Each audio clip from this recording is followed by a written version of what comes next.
Kerusuhan di ibu kota Belgia berkecamuk setelah kekalahan tim nasionalnya dari Maroko di Piala Dunia 2022 Qatar pada Minggu 27 November 2022. Puluhan perusuh membalikan dan membakar mobil, membakar skuter listrik, dan melempari mobil dengan batu bata.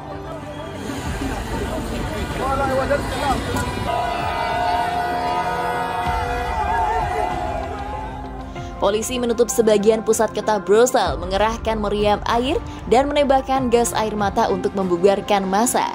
Juru bicara polisi Ilse van de Kire mengatakan beberapa supporter bersenjatakan tongkat dan seorang wartawan terluka di wajahnya oleh kembang api. Wali kota Brussels Philip Klaus mendesak warga menjauh dari pusat kota. Menurutnya pihak berwenang berusaha maksimal untuk menjaga ketertiban di jalan-jalan. Saya mengutuk keras insiden sore ini. Polisi sudah turun tangan dengan tegas. Oleh karena itu, saya menyarankan agar para supporter tidak datang ke pusat kota. Polisi melakukan semua yang mereka bisa untuk menjaga ketertiban umum. Cuit Klaus. Saya telah memerintahkan polisi untuk melakukan penangkapan terhadap pembuat onar. Dilansir pada Minggu 27 November 2022, sekitar 100 petugas polisi dikerahkan, tetapi tidak jelas berapa banyak orang yang ditangkap selama kerusuhan itu. Stasiun metro dan jalan-jalan ditutup untuk membatasi penyebaran aksi kekerasan. Suasana di Belgia sangat kontras dengan Maroko, di mana orang-orang tumpah ruah ke jalan-jalan Rabat untuk perayaan spontan.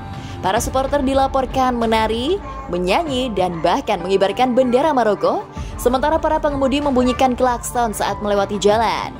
Kemenangan Maroko melawan Belgia dirayakan dengan antusias oleh para penggemar dengan akar imigran Maroko di banyak kota Belgia.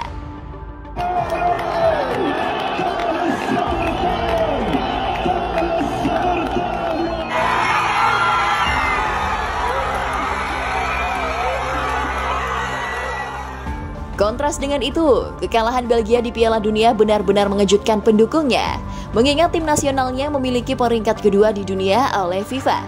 Kabar ini jelas mengejutkan, sebab selama ini benua biru adalah tempat di mana sportivitas dijunjung tinggi dalam urusan sepak bola. Kalaupun ada kerusuhan terkait sepak bola yang bersifat besar, itu pada masa-masa lalu. Tapi kali ini hal itu terjadi lagi.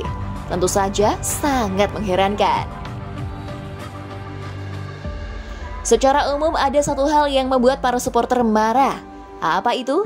Secara apapun, Belgia yang sering mendapatkan sebutan gudangnya pesepak bola hebat dunia, penyumbang pemain hebat di liga-liga keren Eropa, harusnya menang atas Maroko dengan skor besar.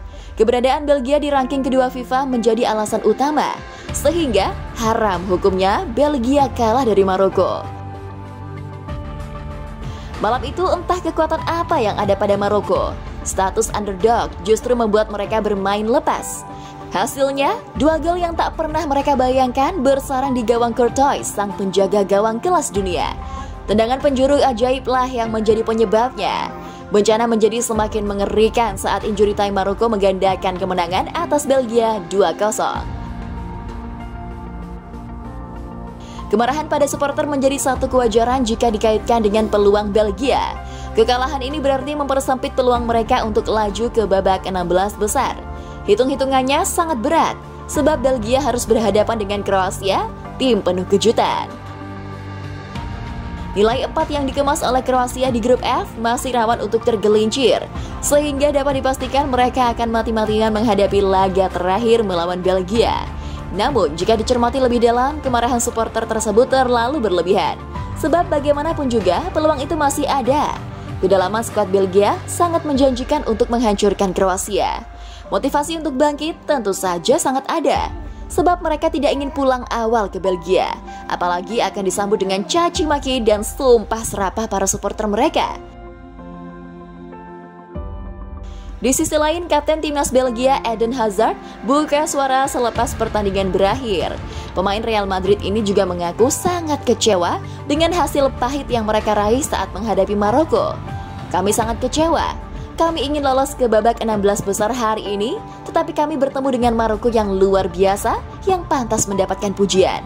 Ucap Hazard dilansir dari Tutto Mercato.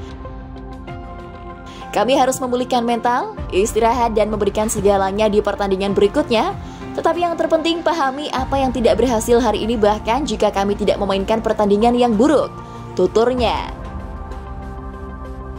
Eden Hazard mengakui jika Belgia sangat kesulitan menciptakan peluang gol setelah tertekan melihat keunggulan Maroko. Setelah gol mereka, kami kehilangan organisasi dan dalam serangan kami tidak bagus. Gol Sabiri berdampak besar pada sisa pertandingan dan itu adalah fase pertahanan yang tidak kami kelola dengan baik, tukasnya.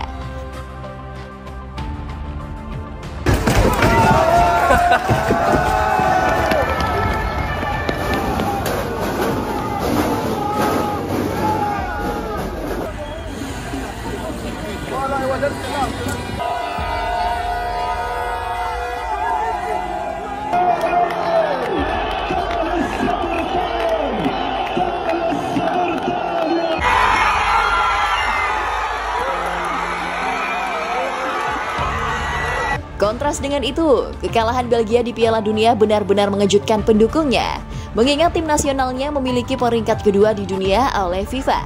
Kabar ini jelas mengejutkan, sebab selama ini benua biru adalah tempat di mana sportivitas dijunjung tinggi dalam urusan sepak bola.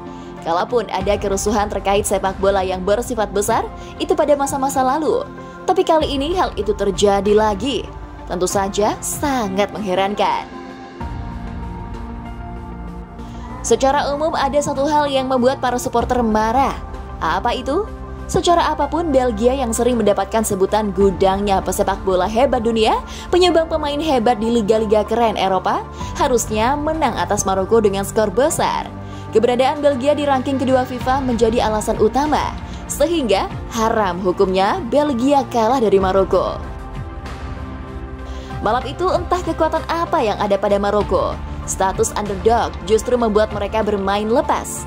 Hasilnya, 2 gol yang tak pernah mereka bayangkan bersarang di gawang Courtois, sang penjaga gawang kelas dunia. Tendangan penjuru ajaiblah yang menjadi penyebabnya. Bencana menjadi semakin mengerikan saat injury time Maroko menggandakan kemenangan atas Belgia 2-0. Kemarahan pada supporter menjadi satu kewajaran jika dikaitkan dengan peluang Belgia. Kekalahan ini berarti mempersempit peluang mereka untuk laju ke babak 16 besar. Hitung-hitungannya sangat berat, sebab Belgia harus berhadapan dengan Kroasia, tim penuh kejutan.